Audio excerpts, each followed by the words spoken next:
Bonjour à tous, alors on se lance dans un chapitre de calcul matriciel, donc tout ce qu'on peut faire en termes de calcul avec l'objet matrice.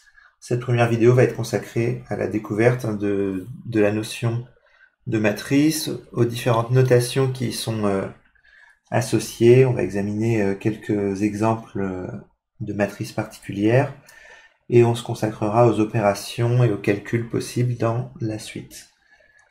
Alors l'objet de matrice est pas totalement nouveau, il a déjà été rencontré quand on a parlé de système linéaire. Je vous renvoie pour ça à un paragraphe du chapitre sur les systèmes linéaires. On a consigné en fait dans un tableau les coefficients qui apparaissaient dans un système linéaire.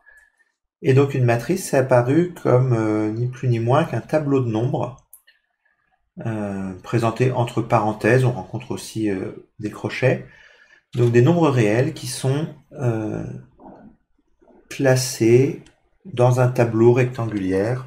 Les nombres seront alignés selon des lignes et des colonnes. Voilà. Si on regarde tout de suite un exemple de matrice particulière, prenons une matrice à 3 lignes et 3 colonnes par exemple pour commencer. Je vais la remplir avec des nombres choisis de manière totalement aléatoire. Bien sûr, je pourrais choisir des nombres à virgule, des nombres fractionnaires, des nombres négatifs, des nombres, évidemment, ça peut être 0 également. Voilà. Pour simplifier, là, je prends des exemples de nombres entiers à un chiffre. Donc là, on a une matrice à 3 lignes et 3 colonnes. Ce sont donc ici 9 nombres. On pourrait imaginer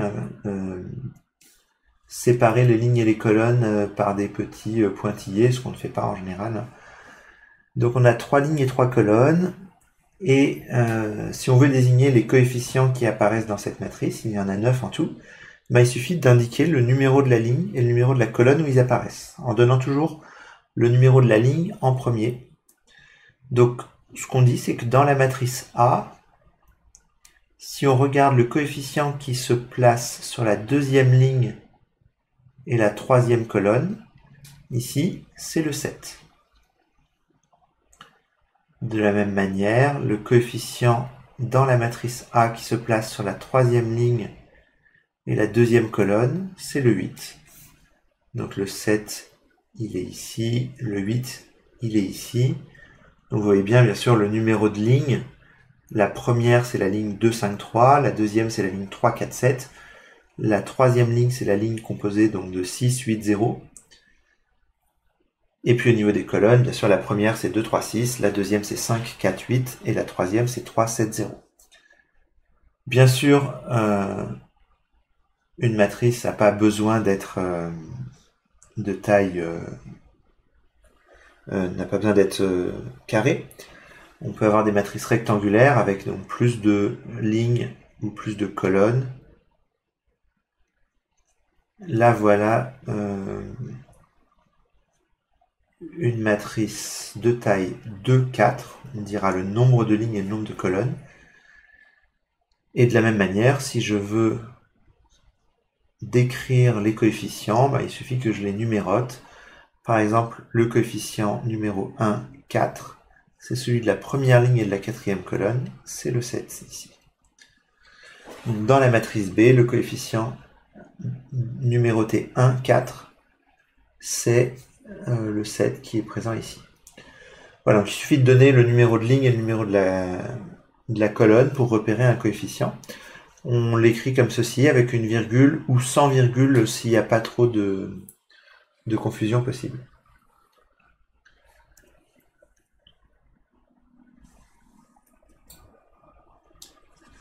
En termes de notation, l'ensemble de toutes les matrices d'une forme donnée, c'est noté avec un M majuscule.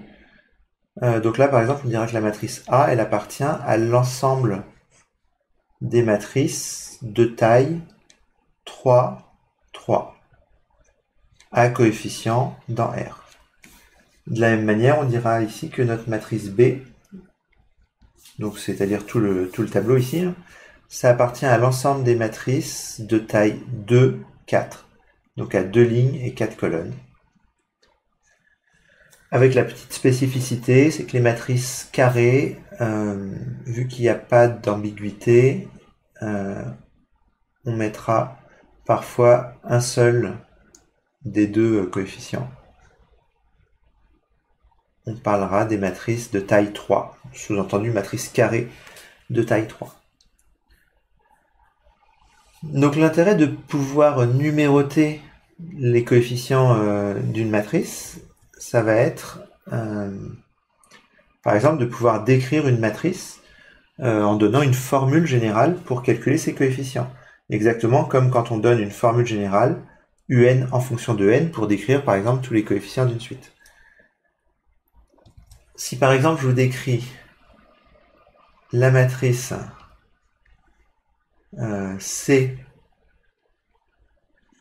une matrice de taille 4, 5,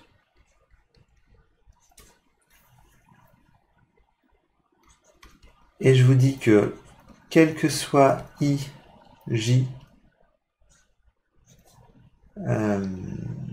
donc I c'est l'indice de ligne, donc il va être dans 1, 4, et J c'est l'indice de colonne, il va être dans 1, 5. Je vais vous donner le coefficient numéro IJ de C, et je vous dis, allez, c'est I plus 2J. Ben ça va totalement décrire la matrice C. C'est-à-dire que si je veux la construire, ma matrice C, bon, ça va être une matrice assez cossue, elle va avoir 4 lignes et 5 colonnes, on l'a dit ici. Et alors, si je veux remplir les coefficients, eh ben, il faut que je choisisse, pour mes 20 coefficients, le numéro de ligne, le numéro de colonne, et que je remplace ici. Par exemple, pour le coefficient numéro 1, 1, celui qui va être en haut à gauche, I égale 1, J égale 1. Dans ce cas-là, I plus 2J, ça fait 1 plus 2, ça fait 3. Le coefficient numéro 1, 2, je vais le détailler ici, le calcul, pour celui-ci. Le coefficient numéro 1, 2, c'est 1 plus 2 fois 2. J'ai juste appliqué cette formule-là en remplaçant I par 1 et J par 2. Ça fait 5. Donc le coefficient numéro 1, 2, c'est 5. Le coefficient numéro 1, 3, c'est 7. Le coefficient numéro 1, 4, c'est 9. 1 plus 2 fois 4, ça fait 9. Le coefficient numéro 1, 5, c'est 1 plus 2 fois 5, 1 plus 10, c'est-à-dire 11. Alors il faut bien sûr suffisamment écarter les coefficients les uns des autres et suffisamment serrer votre écriture du 11 là pour qu'on ne croie pas qu'il y a un 1 et un 1 sur deux colonnes différentes. Donc là c'est dans la 5e colonne qu'on a le coefficient 11. Voilà, je vous laisse le soin de remplir par vous-même les deux autres lignes. On peut même, une fois qu'on a compris le principe, voir que sur la 2e ligne, au lieu d'avoir I égale 1, on aura I égale 2. Donc tous les coefficients vont valoir 1 de plus. Ça va être donc 2 plus 2 fois 1, 4. 2 plus 2 fois 2, 6. 2 plus 2 fois 3, 8. Etc. 10, 12. Et n'hésitez pas à mettre pause, à remplir par vous-même. Mais je vais vous donner la 3e ligne également, qui va faire 5, 7, 9, 11, 13.